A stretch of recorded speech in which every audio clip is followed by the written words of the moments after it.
Jack is a great guy. He's written a fantastic book. Everybody's talking about it. Go get it. And he's been my friend right from the beginning of this whole beautiful event. And we're going to turn it around and make our country great again. Amen. All right, Jack Posobiec, back live, Human Events Daily. You're looking at the live shot of the East Wing reconstruction of the White House.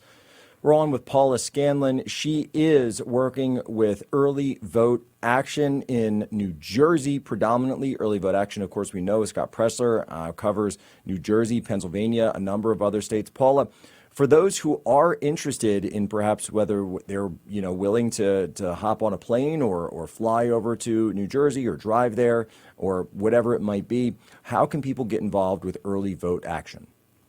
Yes, you can definitely go to our website, earlyvoteaction.com. There's information there if you want to see more of what we're up to and get more involved. But you can honestly message me personally if you're looking to get involved. Our wonderful state director, Michael Casey, is also helping manage. Our inboxes have been full. I'm not going to lie to you guys. I stayed up pretty late last night going over everything with Michael. But what this shows me is that the energy is here. There are patriots from across this country that want to see New Jersey win. And so we have to keep moving on this. We have 2 weeks left until Election Day. Make sure you vote early if you're available right now. And if you're waiting till Election Day, make sure you find a way to get it done. This is so important. Text your friends in New Jersey. I'm going to text all of my friends from college that are from New Jersey this week and make sure that they're all ready to go, ready to vote, and ready to vote for Jack. And also for the down ballot candidates. Some of them were there at the event that we were at this past weekend. And that's also equally important. Jack needs support in the local positions to help push his agenda, to help better New Jersey, to help put in better policies. And so I've been really excited. The energy is really high. People are ready, and people are tired of what's been going on under Democrat control in New Jersey, and they want change. And I think this entire country wants to see New Jersey win. I think a lot of people have been looking to this race.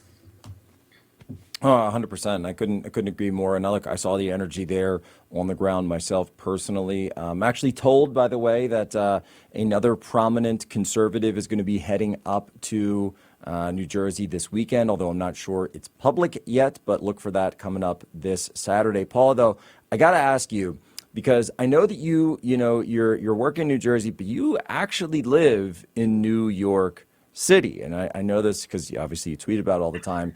And you are looking at your city's mayoral race now. Are you about to be governed by Commy Mamdani? Yeah, it is unfortunately looking that way. I think we're in a situation now where it's a three-way race. I don't entirely understand what's going on. I think the fate of New York is dire. The amount of texts I've received from friends and family in the last couple of weeks just saying, hey, when's your moving date? Do you need help moving boxes? Because this is the reality that we're dealing with in New York. And unfortunately, we have a lot of brain dead people that don't know any better, people who probably shouldn't even be allowed to be voting in elections that are voting here in New York. It's really sad and pathetic. And something when I look at Mamdani, someone who's has such privilege to immigrate to this country. My mom immigrated to this country and she moved right here to New York City, and her family worked so hard to live the American dream, and they understand the value and the privilege it is to be an American. And seeing someone like Mamdani with all this privilege coming in and saying, I don't actually care about the people, I want to put people in danger, making the buses free, it's going to become basically moving homeless shelters. The people in the streets in New York are already out there. We need more police, not less. And he wants to defund the police.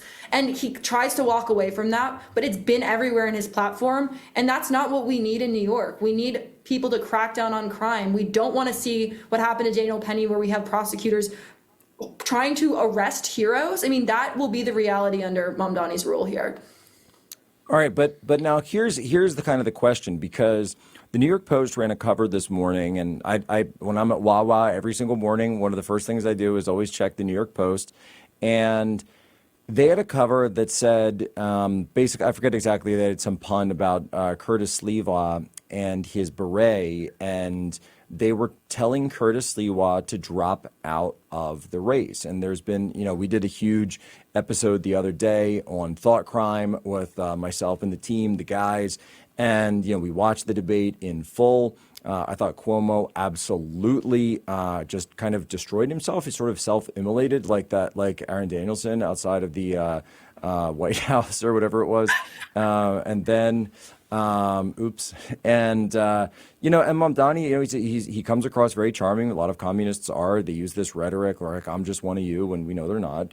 And then Curtis was up there and he really stuck to the issues. And I think, really talked about quality of life for all New Yorkers. And I thought that was a great job. So, Aaron Bushnell. I'm being still boneless is mentioning me. It's Aaron Bushnell. See, I don't even remember the guy's name. That's how bad it was. When you're looking at the race, does it make sense then for the New York Post to be calling for Curtis to drop out? Or perhaps should it actually be Cuomo who drops out himself? Yeah, this is something we've gotten into on even our Twitter sphere. I mean, we were talking about this offline before I got on here, but I don't know what to make of this entire situation. I think it's one of those things where if it's a one-to-one race, I think anyone would really beat Mamdani. But the problem is when we're looking at a three-way race, Mamdani will win. And I think there are a lot of people who on the Democrat side actually really do like and support him, unfortunately. I mean, they elected AOC, so there's some brain dead voters that exist in this population, and many other Jasmine Crockett people voted for her allegedly too. So, we see this widespread in the Democrat Party, but I think that Cuomo has no right to be here. He lost in the primary that they had. He lost to Mamdani, and also, do we have a short-term memory here? Because I remember 2020. I remember what I saw in New York City in 2020 with Cuomo, okay? What I saw in the entire state of New York with Cuomo. He's not this savior. He's not this amazing person. I don't know why we're saying, yeah, okay, maybe he's a little bit better than Mamdani, but he's still pretty far left and not someone who I think is a good leader of any state or city. So at the end of the day, then, your argument would be, and this is very similar to what Curtis has said, that actually it should be Cuomo who drops out. Because when you look at it, Cuomo's voters could potentially move over if he's got Maha, if he's got upper class, if he's got people, people who are working, people who are professionals, people who have the ability to actually be successful in New York.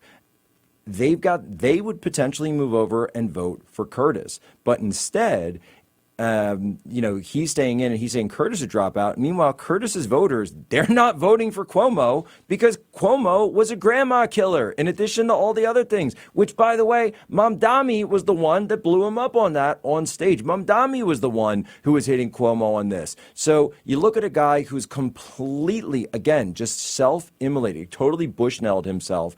And I, you know what? You've convinced me. You've convinced me. No, Cuomo is the one who should drop out of the race and endorse Curtis Sliwa. Yeah, and guess what, though? He won't do that. I think he is in this race because he has this ego that he needs to feed. I mean, it's exactly why he went from an ashamed governor to trying to become the mayor of the largest city in this entire country. I mean, this is just someone who does not come across as for the people. I watched that debate live, and as much as I wanted to sit there and say I think Mamdani is horrible, I agree with you, what you said earlier. He is a great speaker, and Mamdani did a wonderful job trying to be for the people and being convincing and being charismatic and being a great actor on that stage. And Cuomo, in my opinion, I thought looked the worst in this debate. I mean, of course, Curtis stuck to his stuff, and I've always loved Curtis for the longest time. Every time he's on any interview or on the news or even speaking somewhere, I make an effort to watch it because I just think Curtis is one of those really fascinating people that I love. And I wish that there was a better path to victory, and there isn't someone like Cuomo that's taking away his votes, but unfortunately this is a situation that we're in. And I think the other thing we have to look at is it's too late now. Why couldn't they have had these conversations earlier? Why couldn't Cuomo have stopped running his ego and just gotten out of the way and realized, again, he stepped down shamefully from being governor of New York. How do you expect to go back and become the mayor now? It's just an ego drive, and that's exactly what he's doing.